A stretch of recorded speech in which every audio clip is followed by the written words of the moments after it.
విచారించింది, ఆ తర్వాత ఏమైంది అని అనేది మన అందరికి కూడా తెలుసు. ఎస్, దాని మీద నెక్స్ట్ మాట్లాడదాం. మల్లయ్య యాదవ్ గారు ఒకటి ఎలక్షన్స్ కు సంబంధించి ఆ రోజు కోట్లు పట్టుకున్నారు. ముఖ్యంగా ఖమ్మం పార్లమెంట్ అభ్యర్థి, కాంగ్రెస్ పార్టీ పార్లమెంట్ అభ్యర్థి నుంచి రికవరీ చేసిన డబ్బులు కానీ, మిగిలిన అనేక చోట్ల నుంచి తీసుకున్న డబ్బులు కానీ అవన్నీ ఎక్కడికి పోయినాయి అని అనేది, దాంతో పాటు ఇంత భారీ వేల సంఖ్యలో ఫోన్ ట్యాపింగ్లు, మావోయిస్టుల పేరుతో ఫోన్ ట్యాపింగ్లు, ఇవన్నీ కూడా ఎందుకు చేయాల్సి వచ్చింది? దాంతో పాటు ముఖ్యంగా కేసీఆర్ అండ్ కేటీఆర్ వాళ్ళిద్దరితో పాటు సంతోష్ రావు, ఈ ముగ్గురి ఫోన్లు కాకుండా మిగిలిన అందరి ఫోన్లు, స్వయంగా కవిత గారి ఫోను, హరీష్ రావు గారి ఫోను, ఇలా అందరి ఫోన్లు కూడా ట్యాప్ చేశారు అని అంటున్నారు. మీ అందరి ఫోన్లు కూడా ట్యాప్ చేశారు అని అనేది ఈరోజు బండి సంజయ్ గారు చెప్పిన దాని ప్రకారం మీ అందరి ఫోన్లు కూడా, ఎందుకంటే ఆ రోజు ఎమ్మెల్యేలుగా ఉన్నారు, ఎమ్మెల్యేలు అందరి ఫోన్లు కూడా ట్యాప్ చేశారని అంటున్నారు. ఏంటి దీన్ని మీరు ఎలా తీసుకుంటారు? ఇప్పుడు బండి సంజయ్ గారు విట్నెస్ గా పోయారా, విక్టిమ్ గా పోయారా? ఈ ఎంక్వైరీకి పోలీసు వాళ్ళ దగ్గర పోయి స్టేట్మెంట్ రికార్డ్ చేస్తారు, వీళ్ళకున్న అనుమానాలు కానీ లేకపోతే వాళ్ళు అడిగిన ప్రశ్నలకు కానీ సమాధానాలు చెప్పడానికి బండి సంజయ్ గారు పోయింది. కానీ సాయిని మర్చిపోయి సాయిని దిగజార్చి మాట్లాడితే మంచిది కాదు కదా వారికి కూడా.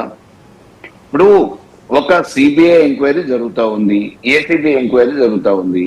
దానికి సంబంధించిన వివరాలు ఎవరు వెల్లడిస్తారు?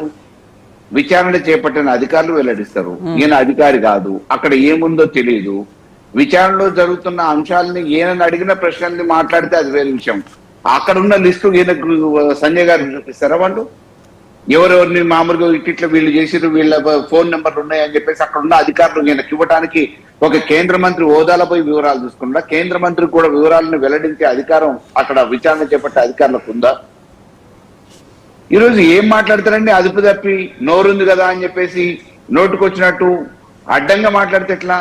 విచారణ జరుగుతూ ఉంది, అనుమానం ఉంది ప్రభుత్వానికి, ఎవరెవరు ఫోన్లు ట్యాప్ చేసిరు అనే ఒక అనుమానంతో ఈ విచారణకు ఒక కమిషన్ వేసారు, దీనికి సంబంధించిన అధికారులు నియమించారు. ఆ విచారణ పూర్తి కాకముందే ఎవరికి వాళ్ళు ఇష్టం వచ్చినట్టు నోటుకు వచ్చినట్టు మాట్లాడితే ఎట్లా? కొంతమందిని మొన్నటి వరకు వేరు వేరు వార్తాపత్రికలలో రాసిరు, ఇగో వీళ్ళ ఫోన్లు ట్యాపింగ్ చేసిరు, వాళ్ళ ఫోన్ను. మళ్ళా తర్వాత నేషనల్ పేపర్ లో వచ్చింది, హిందూ పేపర్లోనో ఇండియా టుడేలోనో, లేదు ఇంతకు సంబంధించినంత వరకు అధికారుల దగ్గర ఎటువంటి సమాచారం ఇప్పటి వరకు ఎవరు ఫోన్లు ట్యాప్ చేసినట్టు లేదు అని అనేది ఇంకో పేపర్ లో వచ్చింది. అంటే ఈ కథనాలతోని మామూలుగా విచారణ అనేది ఎందుకు? మరి ఎవరికి వాళ్ళు కథనాలు రాసుకుంటే అయిపోతుంది కదా. నిజంగా మీకు అనుమానం ఉంది, ఈ అనుమానాలను నివృత్తి చేసుకోవడానికి ఈ కమిషన్ పేరు మీదనో, విచారణ పేరు మీదనో, ఎంక్వైరీల పేరు మీదనో అది పూర్తి నిర్ధారణ అయిన తర్వాత న్యాయస్థానాలు ఉంటే నిజంగా దోషులని చెప్పి తెలిస్తే శిక్షలు పడతాయి. మీరెందుకు అంత ఆతృత? ఏం లేనప్పుడు దాని గురించి ఎందుకు మామూలుగా కంగారు పడుతున్నారు? మీరు చేస్తున్నారు అని చెప్పేసి మామూలు మీ ఇప్పుడు భుజాలు తడుముకుంటున్నారు.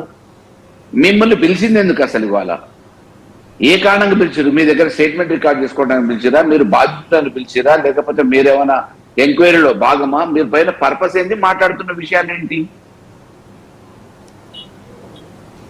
విచారణను బయట పెట్టే అధికారం అధికారులకు కూడా లేదు కదా. ఏమున్నదో అది కాన్ఫిడెన్షియల్ రిపోర్టు, ఆ తర్వాత కోర్టుకు సబ్మిట్ చేయాలా? కానీ అంటే మల్లయ్య యాదవ్ గారు ఈ రోజు బండి సంజయ్ గారు అనింది ఏంటంటే, లోపల చాలా అసలు దిగ్భ్రాంతికర విషయాలు ఉన్నాయి, కానీ నేను ఇవన్నీ కూడా ఈ రోజు బయట పెట్టలేను అని చెప్పారు. కాదు మేడం, ఆ విషయాలు ఎవరు చెప్పారు? దిగ్భ్రాంతికరమైన విషయాలు ఉన్నాయని చెప్పేసి సిట్ అడిగిన దాన్ని బట్టి, సిట్ అడిగిన క్వశ్చన్స్ బట్టి వారికి అర్థమై ఉండొచ్చు కదా. ఎట్లా అర్థమవుతుందండి? వీరిని అడగాల్సిన ప్రశ్నలు మాత్రమే అడుగుతారు, చెప్పాల్సిన సమాధానాలు చెప్పాలి. వాళ్ళకి కావాల్సిన విషయాలు ఏవైతున్నాయో రాబట్టుకోవడానికి కావాల్సిన కొన్ని విషయాల గురించి ఈ నివృత్తి చేసుకోవడానికి వీరిని కూడా విట్నెస్ గా పిలిచి ఉండొచ్చు. వీళ్ళని అడిగే క్వశ్చన్స్ అడుగుతారు తప్ప, ఇగో నా దగ్గర ఈ డేటా ఉంది, వీళ్ళందరూ చేసిరు అని చెప్పే అధికారం అధికారులకు ఉందా? ఇప్పుడు ఒకవేళ ఈ రోజు బండి సంజయ్ గారు ప్రస్తావించినట్లుగా బీఆర్ఎస్ ఎమ్మెల్యేలు అందరి ఫోన్లు కూడా ట్యాప్ చేశారు, దాంతో పాటు కవిత గారు, హరీష్ రావు గారి ఫోన్లు కూడా ట్యాప్ చేశారంటే మిమ్మల్ని అందరినీ కూడా రేపు సాక్షులుగా పిలిస్తే, ఆల్రెడీ ఆర్ఎస్ ప్రవీణ్ కుమార్ గారు వెళ్ళున్నారు కదా, అలా మీరందరూ కూడా వెళ్లాల్సి వస్తుంది కదా. మేడం నేను ఒక విషయం చెప్తా.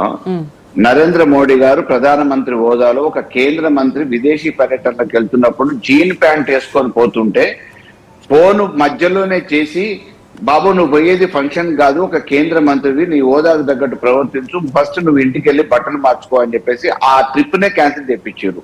అంటే ఎవరు చెప్తే, ఏ ఫోన్ చేస్తే, ఎవరు చెప్తే మా ప్రధానమంత్రికి తెలిసింది? ఎప్పటికప్పుడు కొన్ని వ్యవస్థలు, గూఢాచార వ్యవస్థలు కానీ, ఇంటెలిజెన్స్ కానీ కొన్ని విషయాలు ఏవైతే చేరవేయాలో ఆ చేరవేయాల్సిన వ్యక్తులకి ఆ ప్రభుత్వాలకు సంబంధించిన సలహాదారులు కానీ, ఉద్యోగస్తులు కానీ